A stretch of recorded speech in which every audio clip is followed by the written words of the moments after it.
সুপ্রিয় দর্শক, এই সেই বাড়ি যে বাড়িটি গত বৃহস্পতিবার বিকেল থেকে মধ্যরাত পর্যন্ত ছাত্র জনতার আর উদ্যোগে বাড়িটির অর্ধেকটা ভেঙে দেওয়ার পরে গভীর রাতে সেনাবাহিনী এসে নিশ্চিত পরে বাড়ির ভাঙচুর বন্ধ হয়।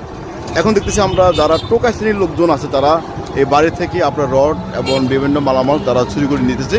এবং সবচেয়ে বড় কথা হচ্ছে যে কোনো সময় এই ভবনের প্রথম সাইডের যে সাইডটি আছে এই সাইডটি যে কোনো সময় হেলে পড়তে পারে। যেহেতু আপনার নিচের যে কলামটি আছে সেই কলামটি যেহেতু ভেঙে ফেলা হয়েছে, তাহলে উপর থেকে যে কোনো সময় ঝুঁকিপূর্ণভাবে এখানে বড় ধরনের দুর্ঘটনা ঘটতে পারে। এটি লক্ষ্মীপুর জেলা যুবলীগের সাবেক সভাপতি সদর উপজেলা চেয়ারম্যান সালাউদ্দিন টিপুর বাড়িটি। মূলত 4 আগস্টে ঠিক এই বাড়ির ছাদ থেকে ছাত্র জনতার উপরে সালাউদ্দিন টিপু নিবেশের গুলি বর্ষণ করে। সেদিন 4 জন শিক্ষার্থী প্রাণ হারান এবং আপনার শতাধিক মানুষ গুলিবিদ্ধ হন। ঠিক একই সময় যখন আপনার এখান থেকে যখন সালাউদ্দিন টিপুর গুলি শেষ হওয়ার পরে যখন আপনার তার নেতাকর্মীরা পালিয়ে যাওয়ার সময় এখান থেকে প্রায় আওয়ামী লীগের 8 নেতাকর্মীর প্রাণ হারান।